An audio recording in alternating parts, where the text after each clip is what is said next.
Welcome to Enlightened, the enlightened journey of life.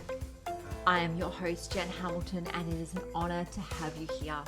I am a conscious life coach and women's empowerment mentor, and I activate a potent level of self and soul inquiry with my clients, which initiates deep and lasting transformation in all areas of their lives.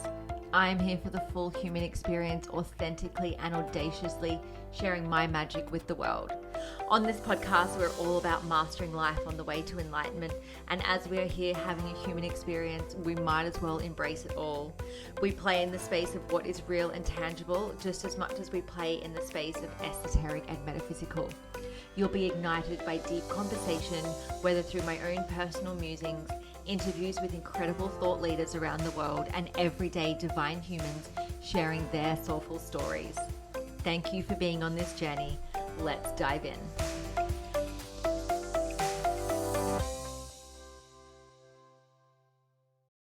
Hello there, and welcome to another episode of the Enlightened Podcast. I'm your host, Jen, and today's episode is a little out there, a little expansive, and full of incredible information. I am joined by Tom Paladino, who is the founder of Scalar Energy Technology. This is not something I had heard of myself before connecting with Tom, and prior to us recording our conversation, I was able to experience this healing technology to get a feel for it so I could interview Tom with a bit more of an understanding about this treatment device. So, to give you a bit of a background before we dive into the conversation, Scalar Energy is the fundamental life force found everywhere in the world, space, and universe. It originates from the sun and stars. Chi, prana, om, mana, life force, pyramid energy, and 0 point energy are synonymous terms for Scalar Energy. Tom began research with Scalar Energy during his undergraduate years. Inspired by various scientists, especially Nikola Tesla, who is a genius inventing alternating current, he was curious to learn more about the existence of an energy that was not of the electromagnetic spectrum. Tom pursued a course of independent study in order to better understand and subsequently harness scalar energy, as this emerging science is not taught at the university level. One of Tom's scientific predecessors was Dr. T. Galen Hieronymus, one of the few scalar energy researchers in the United States in the last century. He read Galen's notes and used his scalar energy instruments after his death.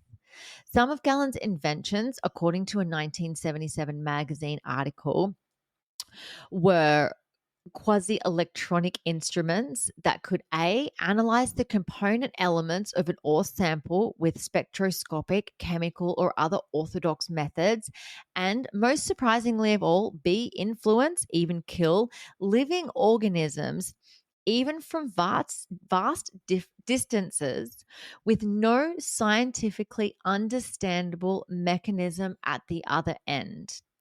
Tom theorized that all energy in the universe initiates as scalar energy, and that the sun of our solar system and the stars of the universe are the points of origin or the storehouses for scalar energy. He further theorized that scalar energy is instructive energy, as the entire universe is instructed by this divine essence. Subsequently, all spiritual, cognitive, emotional, and physical action in the universe is initiated and maintained by scalar energy instruction. Scalar energy provides order in the universe. Based on these theories and the work of scientists who came before him, Tom was able to develop scalar energy instruments capable of harnessing and transmitting instructive energy to heal human subjects by way of their photograph. You can think of this as similar to a radio broadcast, with his instrument as the broadcaster and your quantum body as the receiver. The difference is that the energy transmitted is not electromagnetic and therefore immeasurable by traditional science.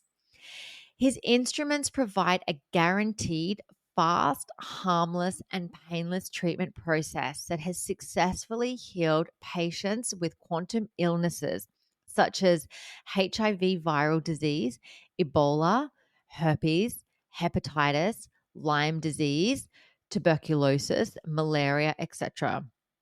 Over 400,000 pathogens are identified and subsequently disassembled by way of the unique Scalar Energy protocol. These Scalar light instruments administer the Scalar Energy reverse phase angle harmonic of a pathogen, therefore causing the agent of infection to disassemble or fall apart. Bacteria, viruses, fungi, and protozoan can be disassembled, representing a cure or prevention for thousands of diseases. Once the causative agent of a pathogen disease has been eliminated, the symptoms associated with that infection decrease or disappear altogether. I know it sounds absolutely mind blowing, and that was just the introduction. So keep an open mind because I know you're absolutely going to love this interview. So without further ado, let's dive in. Welcome to the Enlighten podcast, Tom. How are you? Well, thank you for the invitation. I am so excited to have you here and dive into all things quantum and healing and non-physical and all of the magic that you bring to the world, because it's going to be a very interesting conversation that we get to have today. Now, you're a scalar energy researcher and you're into quantum medicine and all of these incredible things. Tom, tell us about the work that you do, the work that you don't do, and what is it that you're bringing forward into the world?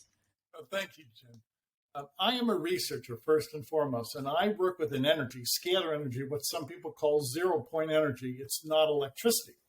And why is that unique? Well, I'm not working with electricity and magnetism. It's a different spectrum of energy, scalar energy.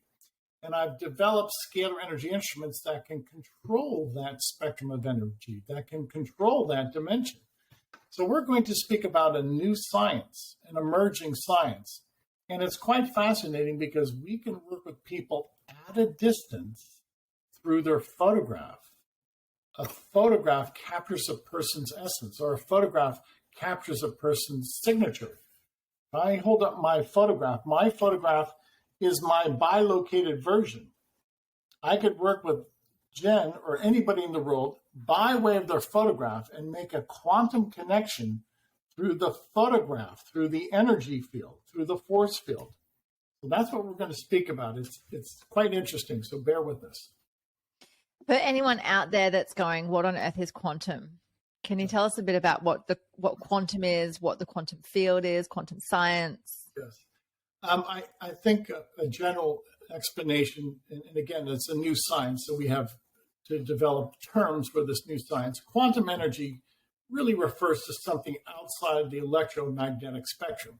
And many people think that's consciousness. And I would concur with that quantum energy is intelligence, or the consciousness of the universe. So there's no electrons or protons involved. It's non-physical. So when we speak of the field or consciousness or the intelligence or the logos of the universe, this is really the center point of all activity. It's the instructions, it's the intelligence of the universe, the quantum field. So important. And once we realize what this new science can do, it will take the world by storm. Yeah, it really will. Tell us a little bit about this, this model that you have developed. What is it and how does it work? The model, the instruments are, if you will, copied more or less from the work of Nikola Tesla and another great inventor, Galen Hieronymus. I'm not the originator. And these two great luminaries, these two scientists who, if you will, perfected the scalar energy research to the point of instrumentation. What does that mean? In a nutshell, we're not controlling electricity. We're controlling consciousness. We're controlling the quantum field, the intelligence of the universe. Now, why is that important?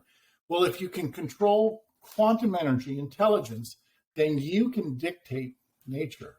A scalar energy instrument allows you to instruct, to dictate nature. It's very profound, but I'll stand by that comment. I can control, I have some type of mandate control over nature. Is it a force that can then obviously be used against someone's will? It could be, yes. And here's an example. The human mind is a quantum mind. Our thoughts are quantum energy or scalar energy, and we can either think for the positive or for the negative. So, throughout the day, you want to obviously realign yourself if you're negative or if you're gossiping or if you're saying something against somebody. Have a positive day, have goals, have a purpose. So, yes, this is the quantum field. This is consciousness. And whether it's the human mind or a scalar energy instrument, it has to be governed accordingly. Yeah. And so the technology that you use for what we essentially, discovered to be is quantum medicine, Yes. how does that, what is the way in which you help people and deliver healing essentially? Okay, so these instruments are so strong that working through the quantum field, and again, I can deliver a signal through a photograph, just as I could deliver a signal through a cell phone. So when I work with a person's photograph, I can actually balance their brain waves or balance their seven chakras. Now, how do I do that?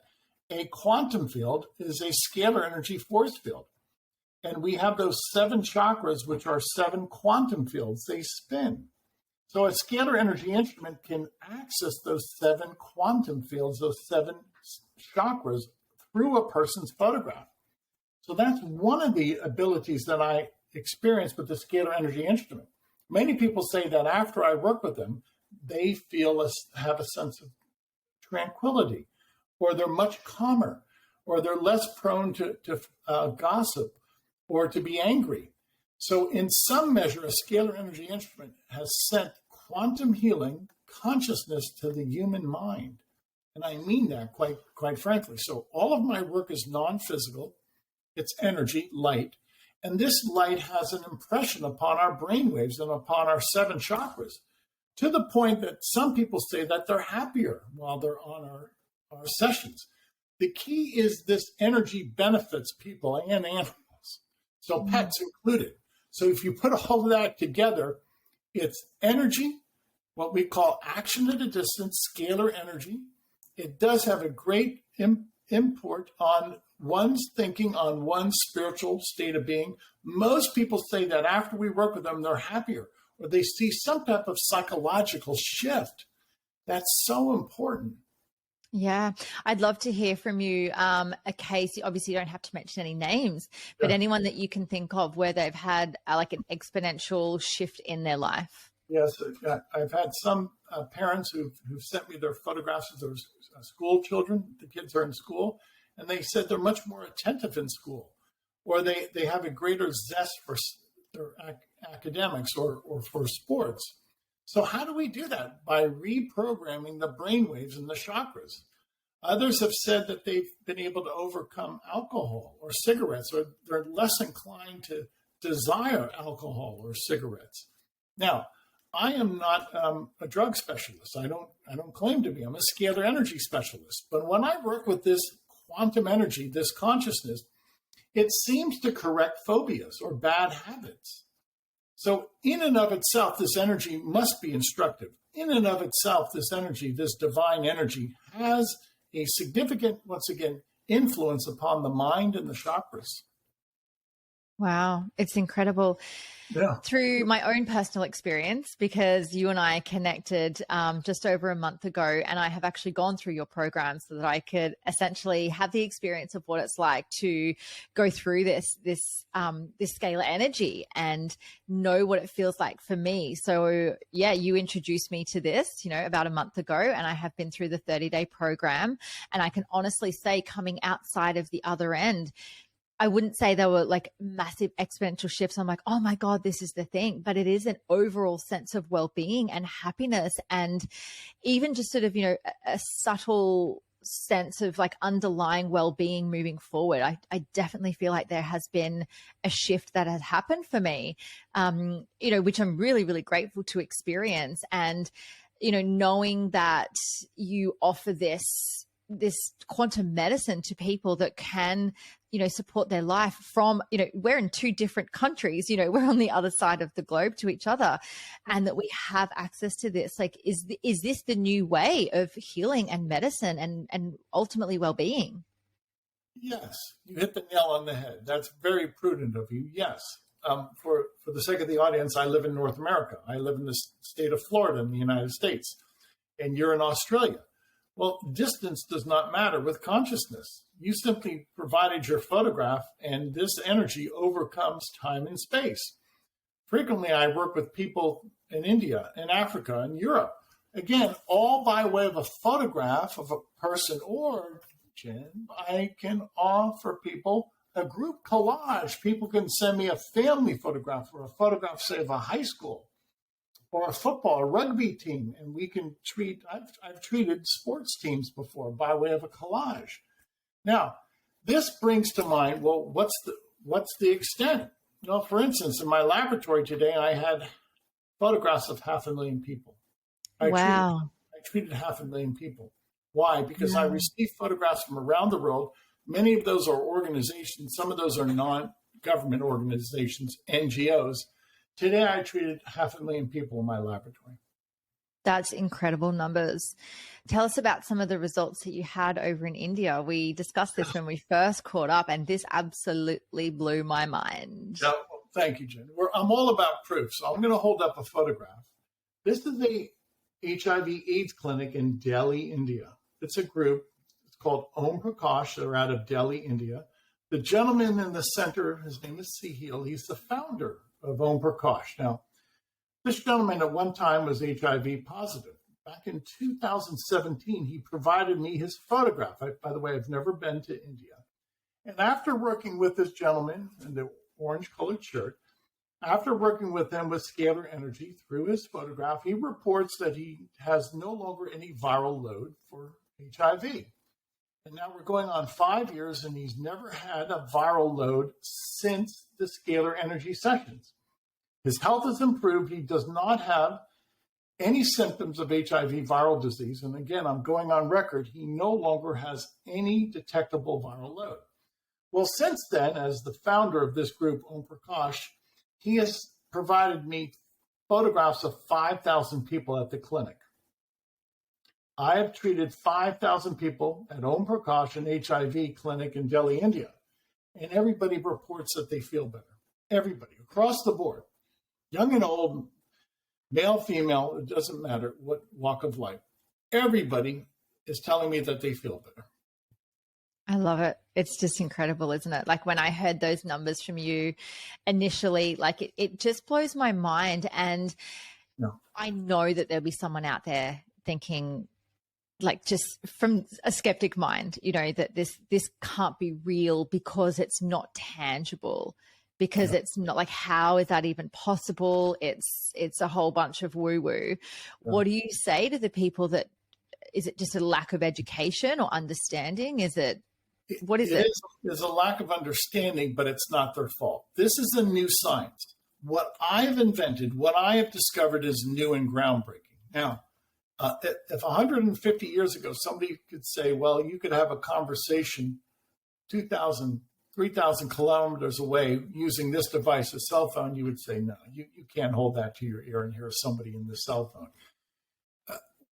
Technology is incredible. What I've discovered, that this technology, Scalar Energy Technology, is going to grab the world. It will be embraced eventually.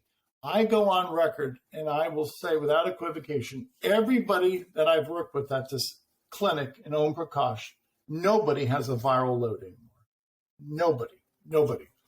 Now, I'm trying to get the word out, and I thank you for this opportunity to speak to your audience. It's new, it's different, it's groundbreaking, but this is not the last time the world will hear about this.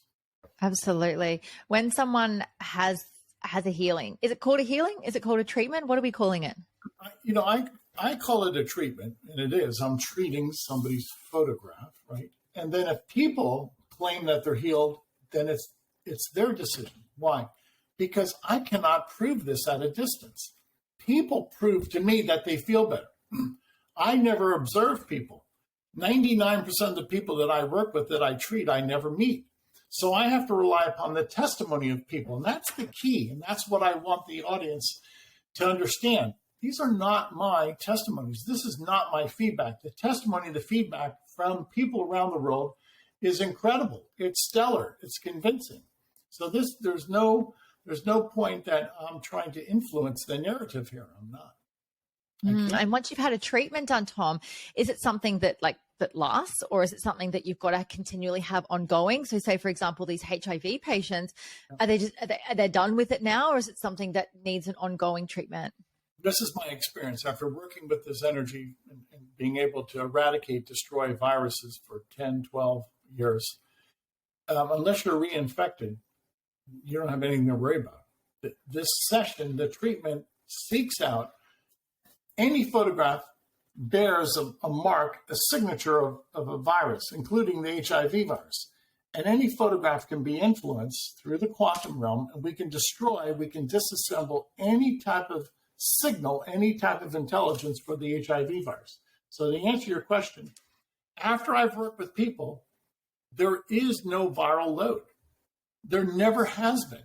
Now, that doesn't mean that they can't become reinfected, but I'll let your audience come to the conclusion. After a scalar energy session, there's no viral load. What about cancer patients? No, I hope God will give me the wisdom for cancer. My specialty, I can identify and eradicate, remove pathogens, germs, but no, I have no success with cancer yet. Okay. What's the difference then? If we're talking from an energetic perspective, what is the difference? Because the scalar energy obviously can transmute matter. How can it not transmute cancer cells? It should be. And let me explain how I do this. If I'm going to hold up a photograph of the herpes virus, I actually place photographs of viruses or pathogens inside the instrument. It's a gigantic drop-down well next to a person's photograph. So the information from herpes enters into my quantum field. So I can do that by way of photographs, seeking out the herpes virus and eradicating the herpes virus. It's all instructions, photographic instructions. I've not been able to develop a technique for cancer because you can't per se photograph cancer. So there has to be a new technique. There has to be another technique for cancer. Do I think scalar energy will prove to be the key? Yes, I do. But I don't have that wisdom yet. Yeah, it's coming. Yes, it is coming. Beautiful. Just like when, we had the old Nokia flip phones and we thought they were the bee's knees. And now we have iPhones. So it takes time for the technology to catch up. Yes, it does. Very good. Yeah. Can you explain how scalar energy is not bound by time or distance? Thank you. If you look at electricity, it's some type of a force field, and people say it's a movement of electrons, or perhaps it's the alternating current of electrons. Now, keep in mind, scalar energy is non-physical. So there's no physical movement. You're not relying upon physical matter. What are you relying upon? Consciousness. Is consciousness everywhere? Yes. So when you tap into consciousness, it's different than tapping into electrons. Electrons is an impediment. Consciousness, there's no impediment. So a scalar energy force field is unlimited by time or space because you're tapping into the infinite universe. And I want the audience to realize that scalar energy force field is everywhere. It really is the omnipresence of God. And when you tap into consciousness or the omnipresence of God, it's unlimited. Meaning what? With one scalar energy instrument, I could work with anybody, anywhere in the world, or I could even access the stars through my instrument. So my instrument works as a universal satellite. Why? Because scalar energy is a universal consciousness. So a scalar energy instrument is a universal consciousness satellite. So it's fascinating. Ultimately, like if we are consciousness, if everything exists within our consciousness, are we also an instrument ourselves for scalar energy? Yes, and thank you. That's very astute. The mind and the heart are scalar energy vessels. And I've always said this, God has given everybody in the incredible gift of scalar energy, the human mind and the human heart operate are governed by scalar energy. And to further that point, why do we think? How do we think? Why do we feel? How do we feel? That's intelligence. Those are instructions. So every human thought is a scalar wave. Every human emotion is a scalar wave. Now, we begin to see how consciousness, our mind, and our emotions are now governed by scalar energy. So everybody is filled with scalar energy. We just don't understand that we've always been masters of this energy. Yeah, it's just not knowing how to access it. Where do you think, Tom, humanity has got it wrong or gone backwards or downhill? Like, is it the rise of technology? Is it the rise of pharmaceuticals? Is it the rise of like the stress that we have in our lives and the disposable mentality of the lifetime that we exist in? Where are you at with that? I'm going to quote Nikola Tesla. Tesla said, when mankind embraces non-physical phenomenon, mankind will make greater progress in a decade than they have in centuries. Now, what does that mean? The non-physical scalar energy consciousness dictates the physical universe. So if you want to drive a car, you get behind the steering wheel. That's consciousness. That's scalar energy. If you don't want to command your car, you get behind the car and you push the bumper. So what do I advocate? Scalar energy puts you in the driver's seat of nature. Now, this is a technological vantage point. If we realize that instructions, consciousness, which is non-physical, this is the term Tesla used, non-physical, is the animating force of the universe, then the other technology is important. But doesn't it make sense to go to the cause, go to the instructions, and then understand therefrom where we can have advantageous effects, the results? So as a scientist, I always look at the cause. The cause supersedes and is much more important than the effect, cause and effect. What have we missed in today's world of technocracy? We've missed the non-physical. We've missed the consciousness. When did that start to shift? I mean, if Tesla knew this, we've I feel like we're going backwards. We are. Yeah, and like the rise of AI. Let's talk about AI. Let's go there. What is your viewpoint on the rise of AI? At the end of the day, is it good or bad? Is it good or evil? Does it help or does it hurt? Now, artificial intelligence, well, my cell phone is filled with AI, and that helps me. Now, if like anything, like any tool, if it's misused, AI, artificial intelligence, can harm. So we're going to have to put boundaries on this because our supercomputers can do incredible feats. And if they're going to be governed by artificial intelligence, you better have a moral compass and you better know what you're doing. Let's face it, the atomic bomb was developed and people had the know-how, to create a bomb. Was that the smartest thing to do? In my estimation, no. So just because you can create an atomic bomb doesn't mean you should make an atomic bomb. And likewise with AI, you have to govern this. Yes, our supercomputers can do incredible things, but those supercomputers, you have to adjudicate moral boundaries with those. So 100%. Yeah, with AI, it's a double-edged sword. It obviously is incredible vantage point for us, but it could be used for our undoing. Do you see AI becoming sentient? It depends on how you term that, but I know a lot of people, the drive is to connect us people to the internet or to connect people to machines or to computers. I'm not in favor of that. To me, that's slavery. We lose our freedom. Yeah. I like my cell phone, but I don't sleep with it and it doesn't govern me. Okay. I like the fact that I can put my cell phone down and turn it off. I don't want AI or any computer hooking up to me or in any way capturing my thoughts or controlling my emotions and thoughts. So that's where we need these moral guidelines. And AI could get out of hand. It is getting out of hand.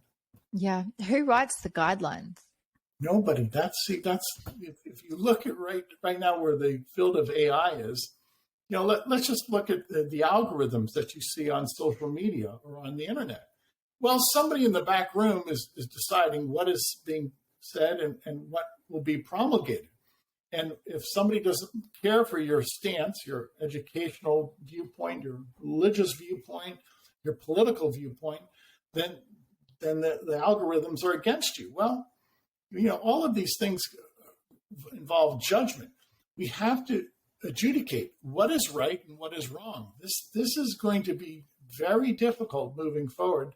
AI or any type of artificial intelligence. What do we want? What benefits us? What do we not want? What do we want to abstain from? And what is going to harm us?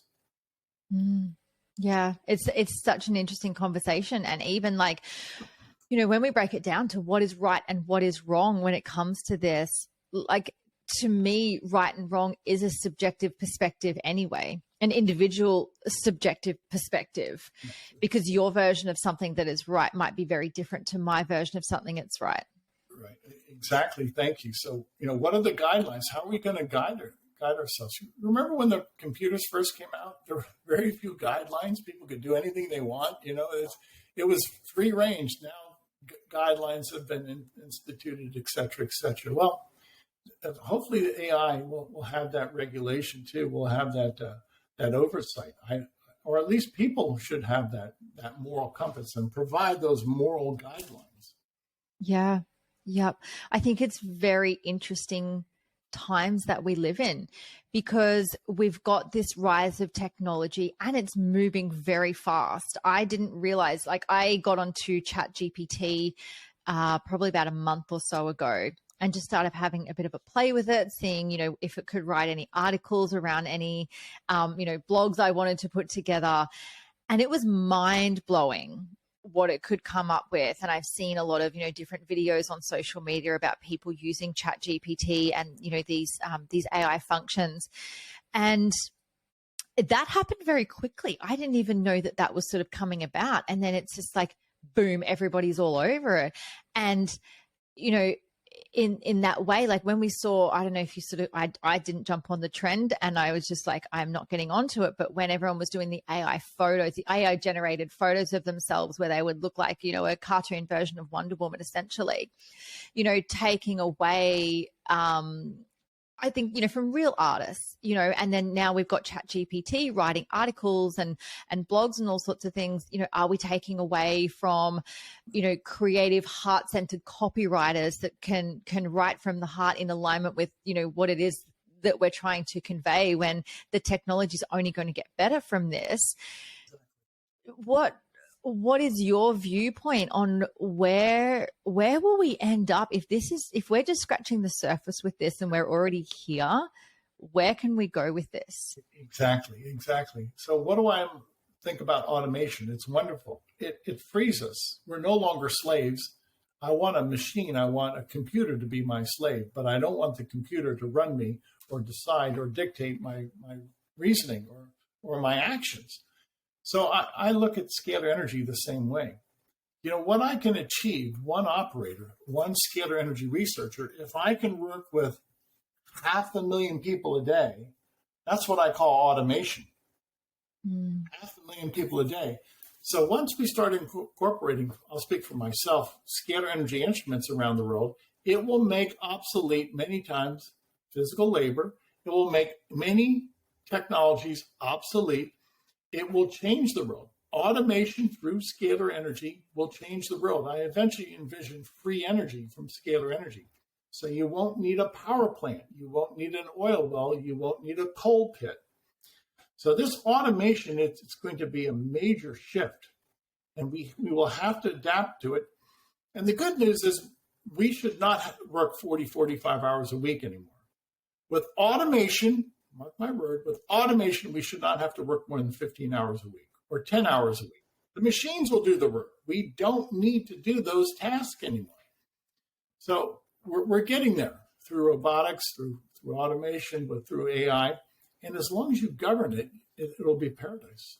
Yeah, that's exactly right. And it's really about the intention that you hold with it as well, because as you know, intention is everything. Yes. Intention is at the base of everything. Yes. Thank you. Good Yeah. point. Yeah. What I'm really feeling as well, Tom, is that with the rise of technology, with the rise of AI and machines and all of this, it's holding up a really big mirror for all of us to check in with ourselves and really just come back to ourselves and say, what is it that I truly value? For me personally, having, being surrounded, like I've got two massive monitors around me. I've got lights, I've got podcasting equipment. There's, always electricity going. And if I don't get outside, put my feet on the earth for a little while, I feel fried. I feel exhausted. And I'm like, just like begging for a walk in nature.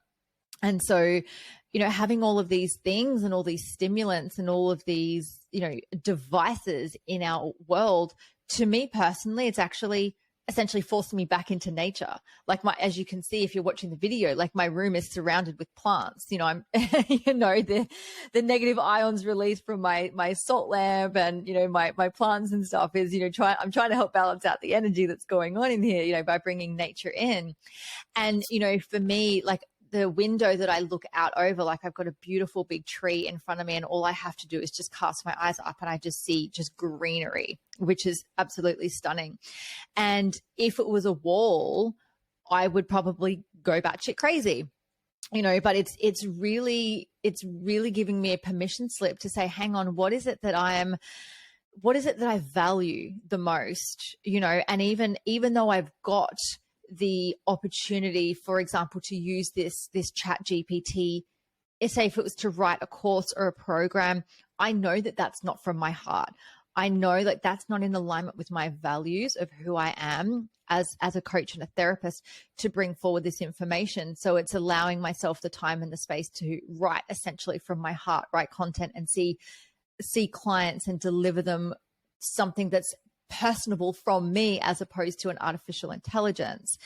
And, having to get really clear on, well, what kind of a world is it that I want to live in? Do I want to live in one that is, completely controlled by a cashless society, by robots at the supermarket instead of people? And what do I have access to now? I still have access to cash. I still have access to go through the checkout where there's someone working there and have a conversation with a person. I can still choose to interact with what I've got right in front of me now. Bravo. And I don't want to take human interaction out of the equation. I would like to see mankind liberated, especially from menial tasks. But the next 10 to 20 years will be very, very incredible. It's going to be the hypershock that people have anticipated for quite some time. And it's only going to accelerate. And I agree with you. We should not have a cashless society. I want to have some control over my future. And if I feel like I want to go to a checkout stand and speak to a person, okay, that's my prerogative. Today I was in the grocery store, and it's really almost 50-50 now. 50% of the checkout is self-checkout, and 50% is through a checker. Well, I chose the hostess. I chose to go through the human engagement because I like to speak to people. And actually, it's much faster instead of me having to self-checkout. What is my point? It's here. 5 years ago, there was not self-checkout at the grocery store, at least not here in the United States. But now the trend is there. Where does this end? It does not end. But this is just the beginning. And how far this is going to go, and will eventually you just walk into a store, put everything in a shopping cart. That shopping cart is scanned. You take a credit card or a debit card, you swipe it, and then you're out the door. Is that possible? It's possible. We can actually scan all items simultaneously in a shopping cart, and you'd be out the door in 2 minutes flat. So I have a feeling this was actually being trialed in Sydney here in Australia. I feel like I've read this. Yeah, I've heard reports that this is. Let's face it. If there's a satellite, a low Earth orbiting satellite, and that satellite can look at an entire city and pick out a dime on a sidewalk, and it can. Okay, then the technology is there to identify. It's an identification, whether it's a dime sitting on the road or all the contents of the shopping cart. This time is coming. It's coming. It's right behind us. So, what's the point as a scalar energy researcher? I'm a Christian. I have guidelines. I have a moral compass when I'm working with these instruments. They're very powerful. How do I protect myself and others? I have a standard procedure, and I never deviate. And what has worked in the past, this is what I've instituted. What has worked and what I've shown to be safe and effective, that's what I do today. It's safe and effective, and everybody should do that. I don't care if you're a school teacher or a physician, or if you're cooking meals for people. It doesn't matter. So moral responsibility has to be a traveling partner with technology. Moral 100%. responsibility and technology must go hand in hand. As I mentioned earlier, I alluded to the fact that our ability to create a nuclear bomb, an atomic bomb, there was no moral compass there. We should have never done that. Just because you can create a nuclear bomb doesn't mean you should create a nuclear bomb. Yeah, absolutely. Are we going down the path of losing our humanness and our sovereignty? We will if technology is run amok. Anything that we cannot control, anything that does not have these moral guidelines, anything could harm us, whether it's a government or AI. Yeah. Everything we do, when you get in a car and you drive down the road, you've got to be responsible. You have, not only for your welfare, but for the welfare of others. And I don't care if it's a car or AI, or if you have a supercomputer that is monitoring everybody's keystroke. There are supercomputers that do that. Well, that's artificial intelligence. And why is somebody monitoring my conversation on Facebook, or monitoring my keystrokes on a computer? Well, I don't agree with that. Yeah, it's interesting times, isn't it? No. What are some of the ways in which you connect with yourself, or connect back in with nature, or connect back in with your version of spirituality? I always pray. Every day I pray. And actually, before I begin the Scalar Energy sessions, I pray. And I pray while I'm treating people. And that way, it's a good guide. It gives me that moral compass. And I ask God to heal. I'm not the healer. I ask God to heal. And to the point that I pray throughout my sessions. It might take me an hour to treat somebody. I'll pray throughout that hour, and I'll meditate, and I'll call upon God to perform the healing. So I think there is a real importance in calling upon God to participate in this healing. It's just not a technological process. It's spiritual with technology going hand in hand. I do that every day. And I would encourage people to pray and meditate every day. Yeah, absolutely. I'm listening to it's an Audible where there's 10 books of Neville Goddard. And because I grew up with a Catholic background, and very much had an aversion to Catholicism, God, etc. Once I sort of reached my later teens, early 20s, and then found spirituality, and then, resonated with, the universe as opposed to God. And it's only been, in the last, probably 10 months or so that I've really done a lot of work around, my version of God and what that looks like. And the books that I'm listening to at the moment by Neville Goddard just sums it up so perfectly that, your version of God is consciousness. And, the things that the Bible teaches is it's kind of like a psychological thriller, essentially, where, the different elements of the Bible can speak into different parts of our consciousness. And it resonates with me so deeply. And so, when you speak about God, like your version of God, do you feel that God is external to yourself or within you? I'm really curious. Right. God lives within all of us. Yeah. He's our creator, and he lives within us, provided we ask him to live with us. Some people call that the divine will, in which we're asking his divinity to come and live in us, to animate us. And I'm all for that, to be a part of that God's divine will.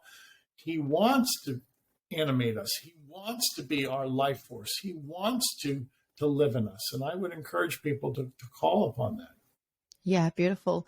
For anyone that's listening that may have an aversion to God, religion, maybe not spirituality, but just like, oh, they've gone there kind of thing.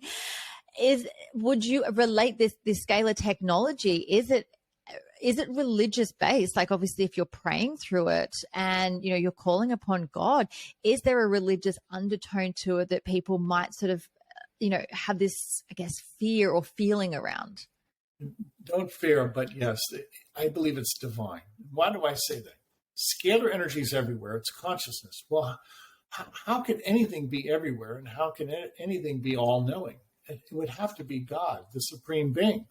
So when I say I work with scalar energy, again, this is not magnetism. We're not working with magnets. We're working with the intelligence, the logos of the universe. And that calls to mind that the creator must govern this infinite capacity, this infinite dimension. Scalar energy is everywhere. Only God can be everywhere. Only the creator could be everywhere and at any time. So there really is no distinction between science and religion. It's all true. And science might be one way of looking at it through empirical knowledge and empirical testing. And then religion, spirituality through faith or through theory or through mysticism might be another way of considering the truth. But it's all true. And if it's true, then you embrace it. The truth you embrace. Yeah, absolutely. And that's definitely been such a part of my journey as well. And I would much rather dance in the esoteric space. If something's not real, to me, that's the most realist it can be, because science can only take us so far, and science can only give us what we've essentially got. Other than quantum science, Newtonian science can only give us what is physically in front of us, but we know that we are so much more than this physical existence. And maybe that is the work for some people, to just let their minds go there, to be like, hang on a second, what is my version of consciousness? If this pen that exists in front of me has a consciousness, essentially everything is sentient in some way, shape, or form. But if 90% of it is just energy and only 10% is the physical, what are all the components of that? And this is the stuff that I love. Like, that's the space that I play in. When you hold your pen up, you're right. A pen has an intelligence. There is scalar energy that gives structure, geometry to the molecules, and that holds together all atomic and molecular form. So that's where we're going with this non-physical reality, consciousness, scalar energy. Some people call it Om or the breath of the Holy Spirit. This is the animating force of everything. I'm going to repeat that. Scalar energy, Om, consciousness, dictates the universe. It controls the universe. It's the breath of the Holy Spirit. So when you consider that, again, you're in the driver's seat. This is the cause of nature.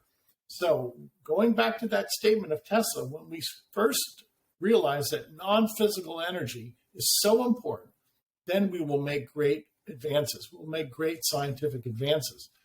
Why? The cause is non-physical. The effect is the physical universe. Yeah. With this instrument that you have developed, then, are you playing God? In some respects, yes.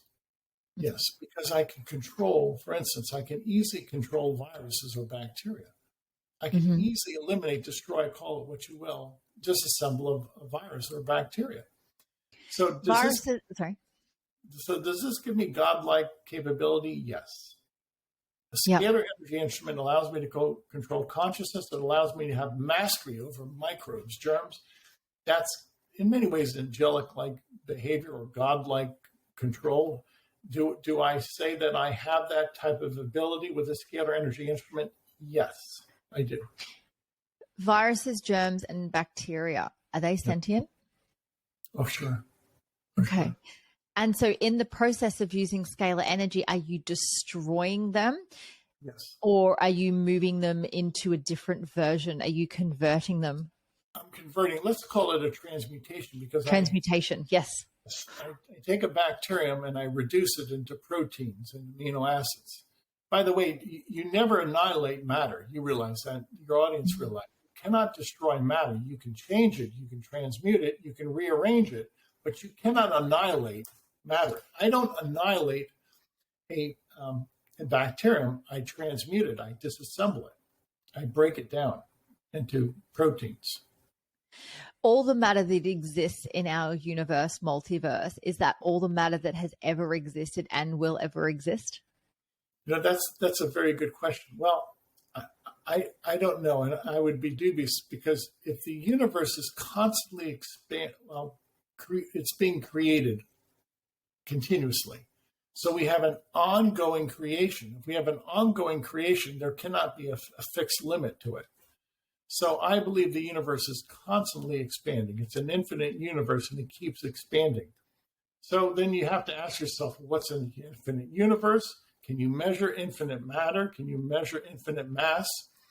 So when we get into this realm of infinite, you can't measure or compare. How can you compare two infinites? You can't.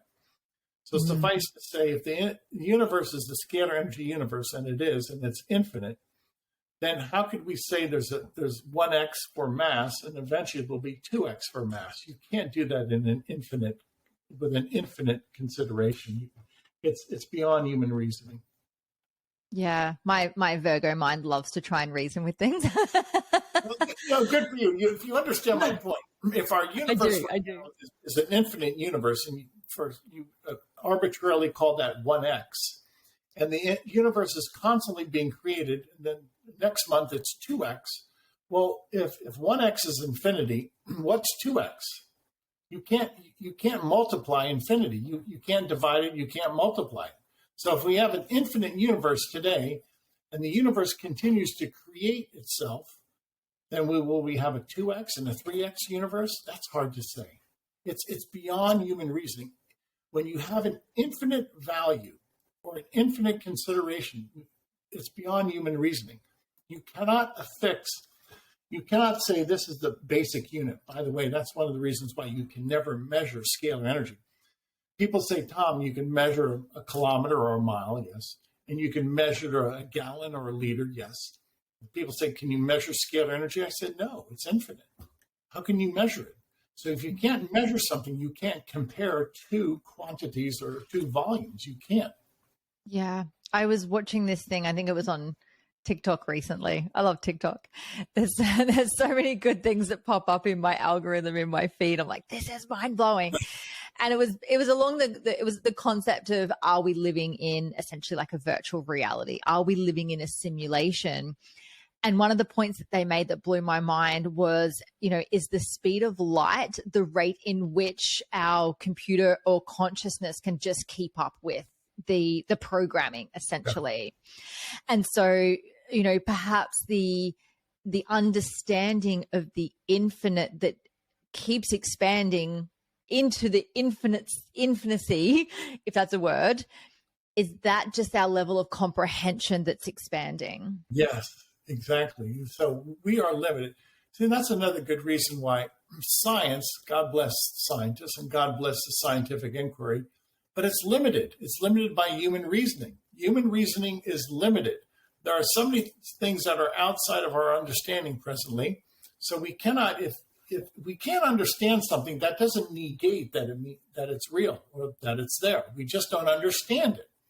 So once we have that understanding, and some people do, then they realize it's an infinite universe with infinite possibilities.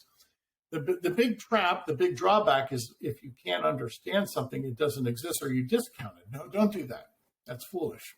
You might not understand it. Your human reasoning or your human experience, no hard feelings, but your human experience does not allow you to understand something. But that doesn't mean it's not real. Do you think it's just we don't have access to it in our human brains to comprehend it? Like the amount of, gray matter that we have in our brains, there's probably more in there. Like once we access more of those pieces, we could start comprehending from a different perspective then.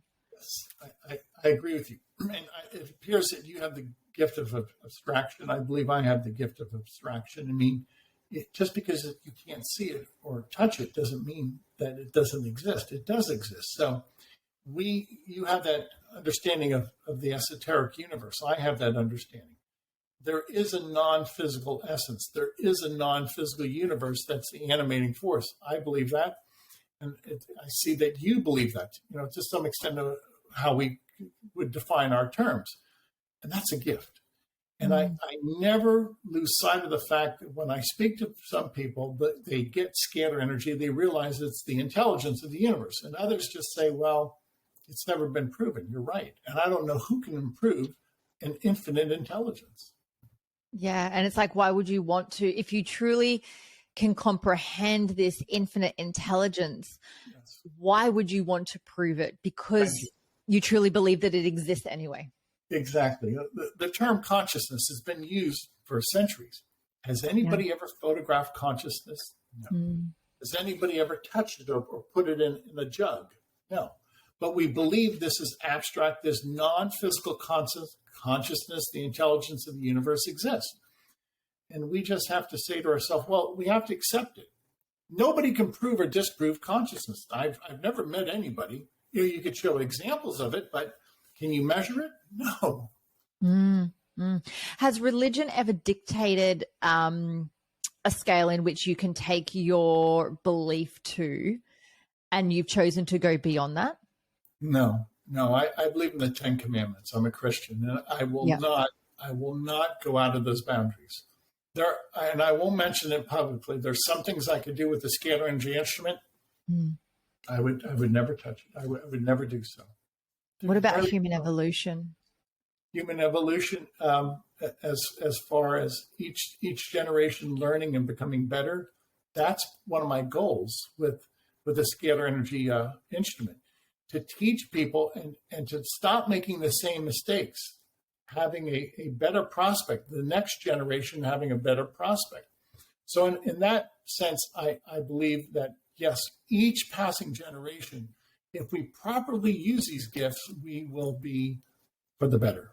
And that's the key. I don't want mankind to fight. I envision that scalar energy will be a unifying force. Scalar energy should unify mankind. Yeah, I love it. The work that you do is absolutely incredible. And I could literally talk to you for days about these things. Tom, I've got one final question for you before we wrap up. And to you, what is the meaning of life? God, being in God's presence. If God gives us life, then we are supposed to share in that life with him. So what is the meaning of life? To be embodied with God, to be hand in hand. If God is the cause, the creator, I want to be part of his creation. Yeah, beautiful. Is that enlightenment to you? Oh, yes, of course. Yeah. You've heard know thyself or realize your stature, realize where you stand in life. Well, God's the creator, and he created me in his image. I want to make this very clear. I'm a Christian. God created us in his image. Isn't that a high compliment he's giving to us? So why don't we live up to his creation? Very important. We're created in God's image. Imagine what that means. He's entrusting to us so much. We're created in his image. He's bequeathed to us. He's given to us. We inherit his image. That says a lot. Yeah, I love it. Tom, thank you so much for joining me today and for the incredible work that you do. And, no doubt we're going to see the rise of scalar energy and this technology around the world. It's been an absolute pleasure and honor to have you on the show sharing all of this magic. Thank you for the conversation. Thanks, Tom. Thank you so much for joining me for this episode. I hope you love the Enlightened podcast, and the biggest compliment you can give me is subscribing to this podcast, sharing it, and leaving a rating and review. Feel free to follow me on Instagram. My handle is @JenHamiltonOfficial, and the podcast handle is Enlightened_podcast. You can also find the video version on YouTube on my channel. Just search Enlightened and don't forget to hit subscribe. Have a beautiful day and enjoy living the enlightened journey of life.